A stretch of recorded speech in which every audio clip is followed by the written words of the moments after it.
Hi, I'm Gordon from Camera Labs, and in this video I'm going to tell you all about new firmware for the Canon EOS R5 released on August 27th, 2020 that will hopefully reduce some of those overheating issues that we've all been experiencing, or at least make them a little bit better.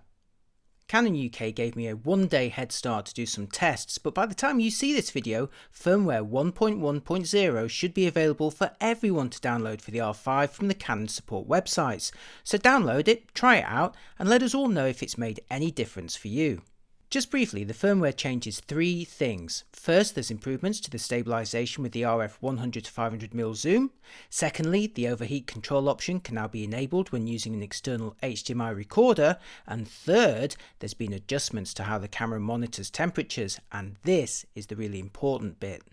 During a new interview with Canon, I learned the R5 employs three temperature monitors, two internally, near the AF and imaging sensor, and one for measuring external ambient temperatures, that's near to the ports. The R5 uses readings from all three along with a timer to figure out when to report overheating and how much recording to allow while the camera cools down. With the firmware update, Canon hasn't actually changed the temperature at which overheating is reported, but will now check the sensors more frequently, giving more accurate feedback and potentially allowing you to record again sooner or for longer.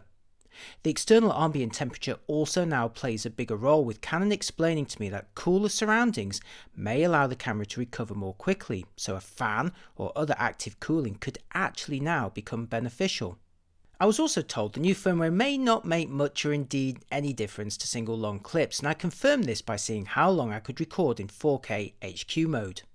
With the new firmware, I managed a single half-hour clip before then starting a second clip, and roughly 10 minutes into that second clip, the camera overheated and shut down. So that is giving me a bit more recording time than I did previously with the original firmware, but not massively so.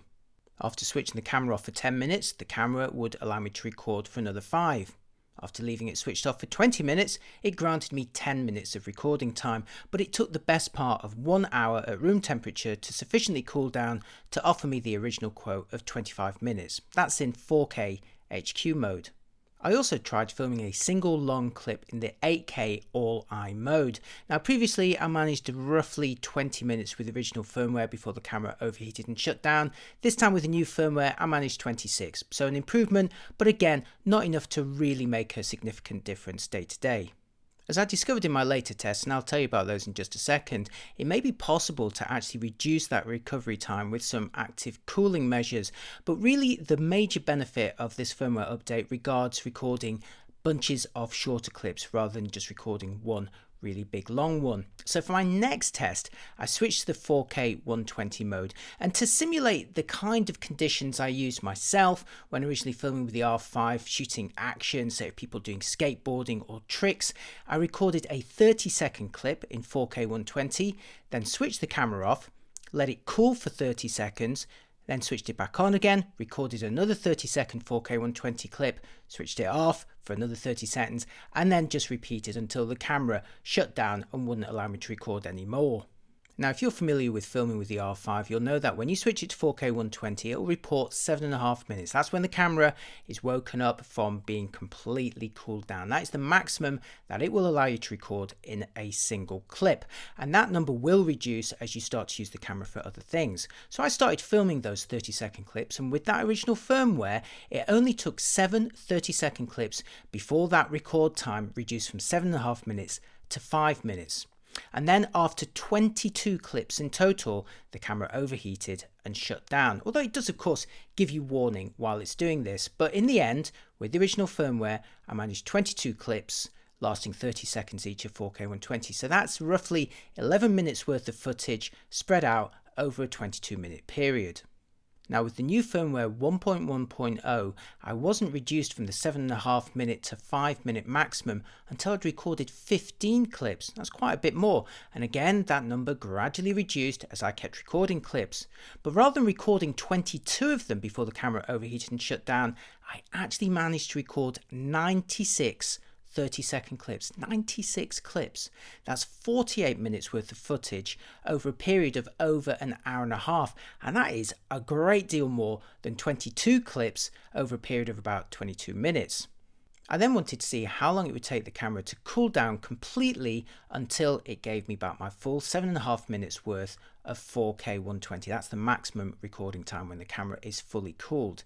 Now it's important to note that this cool down process, even with the firmware update, requires the camera ideally to be completely turned off and shut down. If you're using the camera to take photos, to play back pictures, even browse menus, change settings, you are not going to be getting it to cool down and give you that recording time back. Now Canon explained to me that if the camera does go to sleep, you don't need to power it completely down. If it goes to sleep, it will begin to cool down, but not as quickly. Eco mode, it will begin to cool down, but not as quickly. For the maximum cooldown speed, you're going to have to switch it off and stop using it. Now typically the camera would award me 1 minute of recording time for every 2 minutes that I let it cool. So after 2 minutes, it gave me 1 minute. After 4 minutes, it gave me 2 minutes worth of recording time. And this repeated, although it began to tail off, and eventually it took 32 minutes for the camera to completely cool down at room temperature in order to give me back the full 7.5 minutes worth of 4K 120 recording. 32 minutes.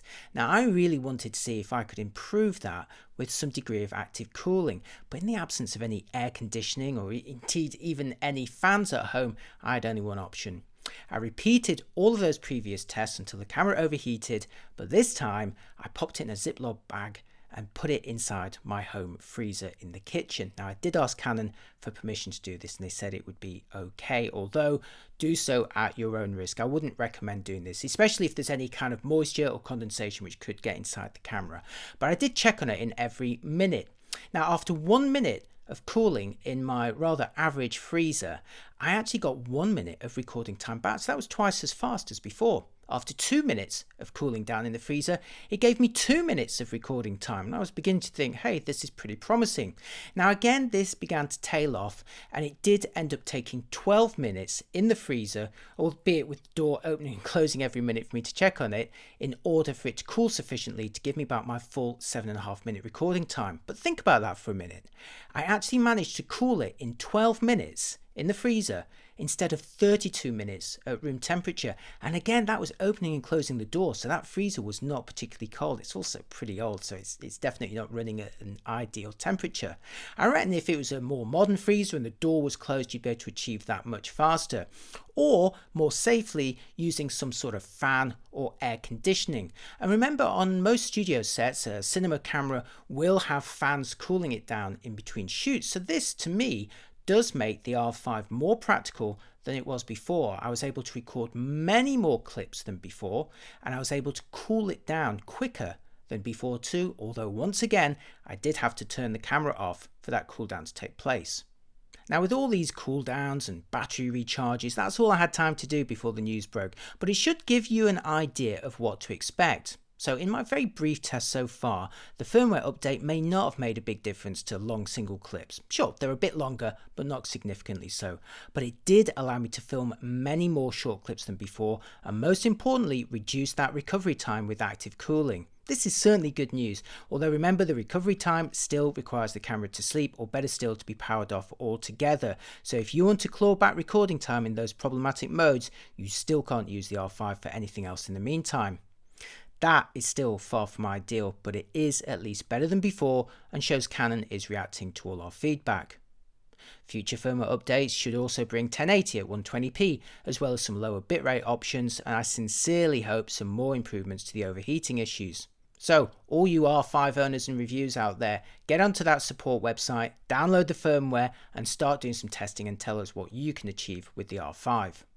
P.S. I'm still working on my final review of the R5's movie mode, but in the meantime I have published my full report on the camera for stills photography if you're interested, and on the R6 as well. You can check out both of those on my channel, and as always I've got loads of sample images and other downloadable materials in my full reviews at cameralabs.com. Thanks for watching, let me know what you think in the comments, and I'll see you next time. Bye bye.